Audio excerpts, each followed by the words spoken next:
Hoje em dia, as empresas estão envolvidas na política, isso é um fato. Os tempos em que elas ficavam distantes da cena política já passaram.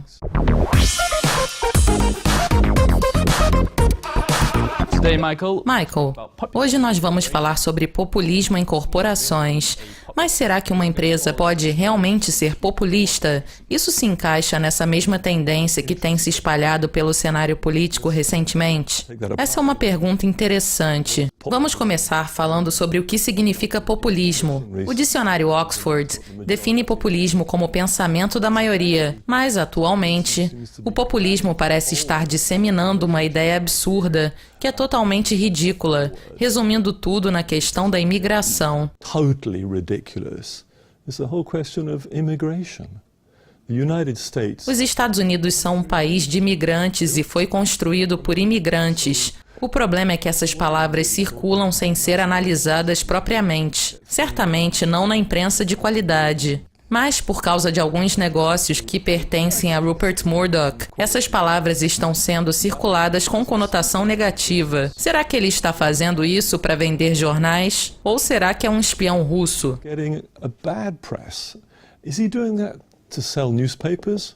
Or is Rupert Murdoch a Russian spy?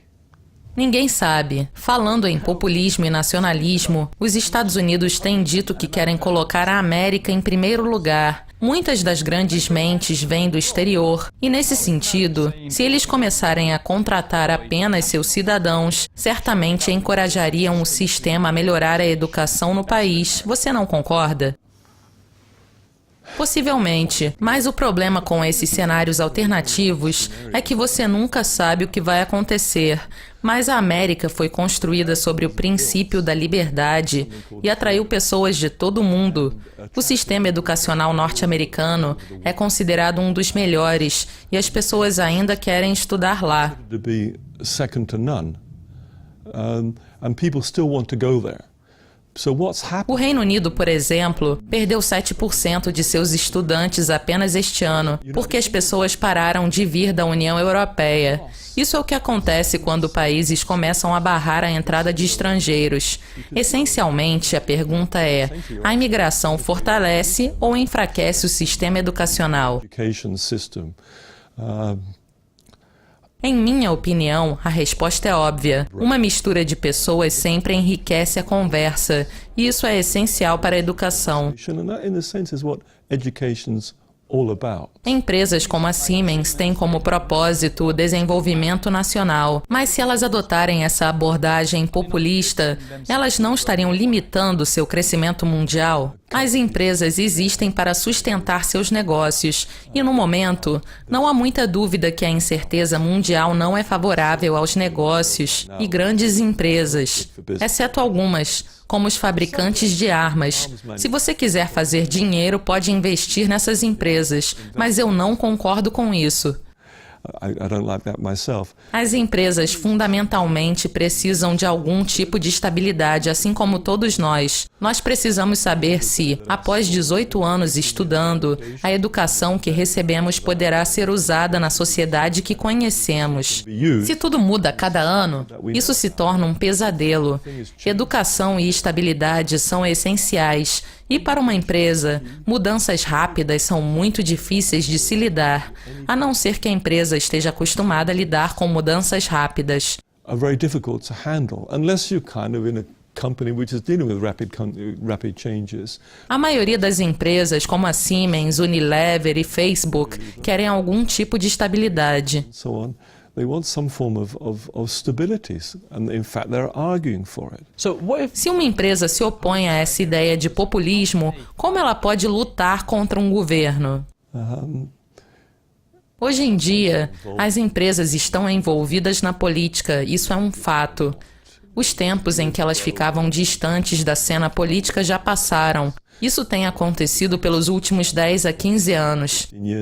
Um caso não muito conhecido é o Citizens United contra a Comissão Eleitoral Federal na Suprema Corte norte-americana para permitir que empresas contribuam financeiramente com partidos políticos nos Estados Unidos sem revelar a fonte. As empresas estão envolvidas na política e não sabemos o que elas estão fazendo, porque elas não são transparentes.